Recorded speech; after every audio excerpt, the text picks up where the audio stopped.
Friends, আজকে আমি বানাবো পনির টিক্কা।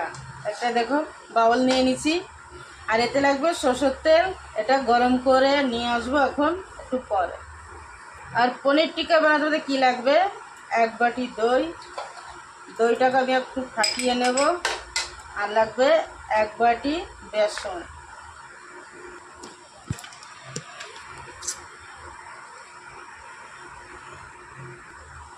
দইটা দেখো ফেটানো হয়ে গেছে।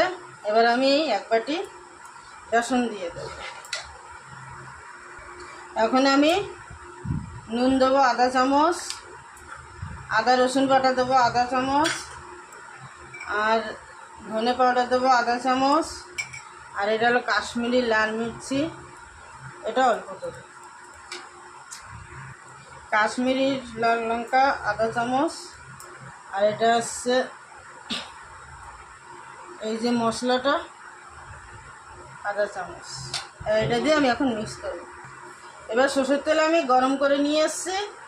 কেউ গরম তেলে হাত দেবে না কিন্তু। এবার এটাকে মিক্স করতে হবে।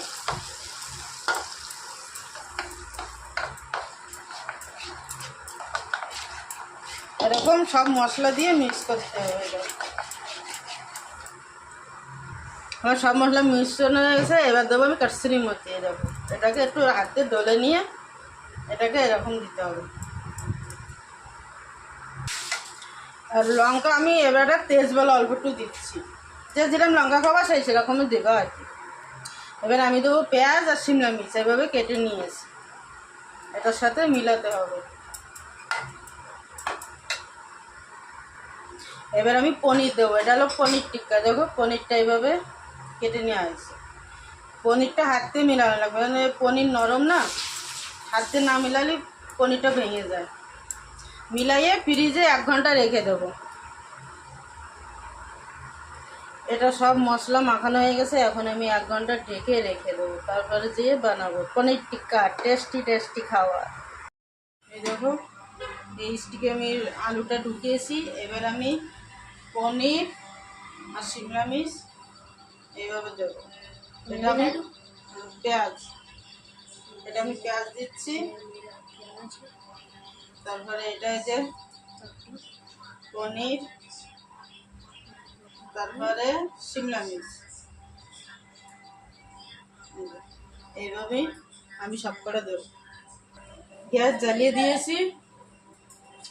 এখন আমি হালকা বাটার লাগাই দেবো, হালকাই লাগাবো। আর দেখো আমার পনির টিক্কা পুরো হয়ে গেছে। দেখো পুরো দোকানের মতন, কি সুন্দর দেখতে। আমার কড়াই গরম হয়ে গেছে, এবার আমি দিয়ে দিচ্ছি।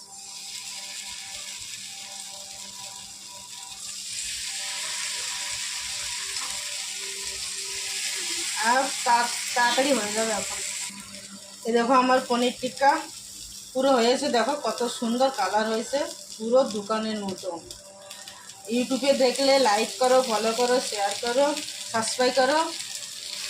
আর ফেসবুকে দেখলে লাইক করো, ফলো করো, শেয়ার করো। আর ভিডিওটা প্লিজ দেখো। জানি না আমার সব এঙ্গেজমেন্ট সব কম হয়ে যাচ্ছে। আর দেখো পুরো দোকানের মতন খেতে কিন্তু হয়েছে। খুশবু খুব ভালো বেরোচ্ছে।